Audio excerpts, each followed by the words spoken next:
Hello, everybody. Welcome to Cherry the Geek TV. I'm Joe Vanourney. Robot Dreams is a fascinating, beautiful animated film about a dog and robot. It's about friendship and loneliness, and it was one of this year's Oscar nominees for Best Animated Films at the Academy Awards. Today, we are joined by the writer and director of Robot Dreams, Pablo Berger. Welcome to Cherry the Geek TV. Hi, Joe. How are you? Very well. First, let me congratulate you on the success of the film. It's just beautiful.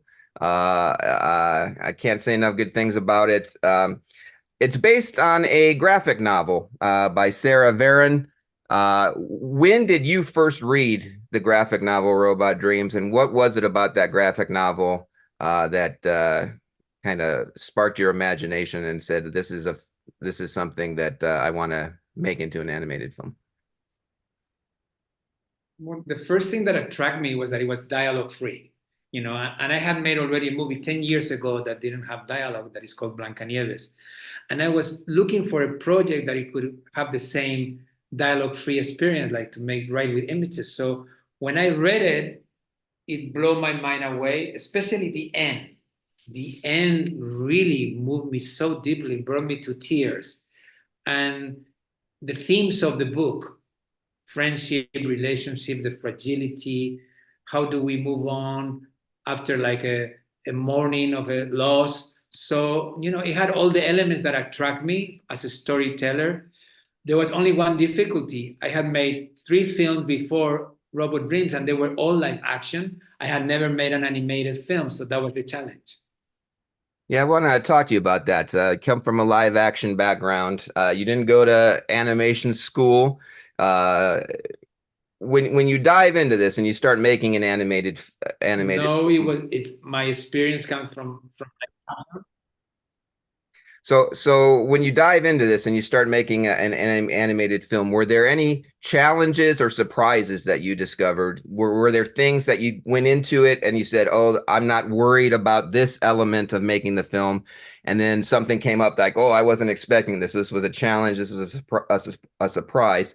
And on the opposite end of the spectrum, was there anything that you thought would be easy or difficult, and you're like, oh, this, I was worried about that for nothing. This was a something I shouldn't have even been worried about, stressing out about. Well, the thing is that I was scared, but it was a challenge. It didn't block me. What the opposite? It excited me. The fact that it was like getting involved in something that I didn't know. Early on, I realized that it had many more things in common, live action and animation, that I thought. At the end, the director is the captain of the ship, is a storyteller. What he has to get is good performances, and he doesn't have to know about everything. The same thing, I don't know about camera, I don't know about art direction, I don't know about acting. When I could have a taste for it, but it's not that I don't know how to do it. The same happened to animation.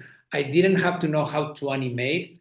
I just had to know how to communicate my ideas. So it was a question of substitutions. If there was a big challenge, it was you work with actors in live action, and suddenly you work with animators. And what I decided is just to talk to the animators the same way I talk with actors. And that worked beautifully. That's definitely, I didn't try to tell them how to animate the scenes. I just told them what I wanted to achieve. And of course, when you make a animated film, you are not alone. You have a big team. I had an animation director that worked with me. I had an art director that worked with me. I just had to know what I wanted to provoke to the audience. So I haven't read the graphic novel, but I was curious, so I looked up to see if I could get, an idea of what that was. And the characters look similar in the graphic novel as they do in your film.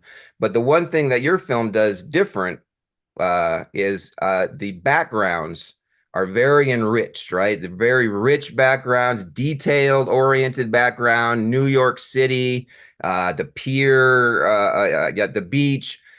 Talk about that art direction of the film and the other things that you threw in little brandings of they said in the 80s, right? So you got characters playing Pong and drinking Tab and all these little awesome details that really enrich the film. Talk about this art direction. Well, the thing is that the graphic novel Robot Dreams, New York is not doesn't appear. It's an American city. It's not clear which city it is. So one of the big changes that I brought to the script it was that New York was a protagonist. And as you said, the big thing is that change is the background, and the backgrounds in Robot Dreams are very detailed. I live in New York 10 years. This is my love letter to New York. So I want that the audience, when they come to see Robot Dreams, they travel in time to New York in the 80s, and that we had to make the New York very careful. And one element that it was important, it was the New Yorkers. The New Yorkers, they're the people in the background. In the book, they were not people, almost animals in the background. But for us, the New Yorkers were important. And also brands. This is not product placement. We didn't get paid to put products in the film, but we thought that real brands from the 80s, brands that many of them have vanished, they're not in the market anymore, will give some authenticity to the film. So yeah, they're part of the film very much, those brands. Another thing that really works in the film is the sound design and the music choices. It's you just you feel like you're in the city, right? There's all these city noises. The characters are walking through a subway, and you have an octopus playing great music on drums. Talk about these choices, the sound design and the music. Well, the thing is that, when you make an animated film, definitely the sound design is very important. It gives dimension. And a film that takes place in New York is a noisy city. There's so many sounds. So you have to get them right. There's some kind of New York sound.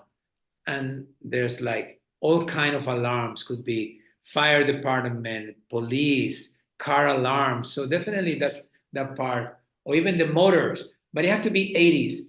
It had to sound like the 80s. Like all the alarms are different than now and then. So, and the music, let's not forget that New York, the music is on the streets. So also the music is a big protagonist of the film, the music that plays on the streets. So that had to make the film as a sound experience. And I'm happy that you enjoy the sound of the film. You also have some 80s music, 80s songs that everybody would be familiar with. September from Earth, Wind and Fire used very effectively in the film. Talk about that song choice and why that one in particular was important to you. Well, the song of Robot and Dog, the protagonist of the film, is September of Earth, Wind and Fire, and the film takes place in 1 year, from September to the September of the following year. So it was a perfect song. And also it had to be an upbeat song, a disco song, a funky song, because the first time Robot and Dog listened to the music, they roller dance in Central Park. And early on, we realized that what it would be a perfect song to play in different parts of the film. And in the lyrics is the theme of the film. The film says, "Do you remember the 21st night of September?" This film is about memories. So we are so happy that we were able to get the music rights of September of Earth, Wind, and Fire for the film. So as we mentioned earlier, you did not come from an animation background. This is your first animated film. Oscar nomination morning happens. You have the usual suspects that everybody was predicting. The team with the Spider-Verse movie, who had won previously. The master, somebody that's considered one of the great masters of animation, Miyazaki, with his Boy and the Heron. And then you hear Robot Dreams is nominated, and then you get to go on this screening tour around, show it to audiences. Talk me through that experience. What was that like, getting nominated for an Oscar? Was it validating? Well, I encourage you that you Google. There's a viral YouTube that the producer put her iPhone recording the moment. We scream and we jump. It was one of the happiest moments of my life. It was really, I thought my heart was going to explode. So it was amazing. Of course, to be one of the five nominees was an honor, and it was a great journey because it starts 1 month before the Oscars. You have the luncheon nominees where you meet the other nominees, but you can meet from Steven Spielberg to Christopher Nolan to all other, to Peter Shaw, the director of Elemental. It was a great journey, and then one of the best things was to do a lot of panels and chats with the other nominated for the Oscars of the animation. Unfortunately, Miyazaki didn't travel to the States, but all the other directors, we became very close friends. We became like a rat pack. So it was fun. And then doing a screening with the audience. And of course, amazing thing is the moment that you have the Oscar nomination on your poster, it attracts more audience. And that's great because directors, what we want is the widest possible audience. So now that we're opening on May 31st, this Friday, I'm so excited, but finally people are going to have the chance to see Robot Dreams in the theaters in the States. So it's almost time to wrap up. What's next? You've got this successful animated film behind you. Is there more animated films? Are you going to jump back to live action? Are you going to do a mix of the two? What's I the future hold? enjoy I enjoy a lot to make animation, so could be the next. I don't know which one is going to be exactly next. I know the next is we release in China and after Japan, and after that I'm going to take a break and think about what is going to be next. And my goal is to surprise the audience again and to surprise myself too. Well, it's a wonderful movie. It's called Robot Dreams, opening in New York on May 31st and throughout the rest of the country, starting in June from Neon.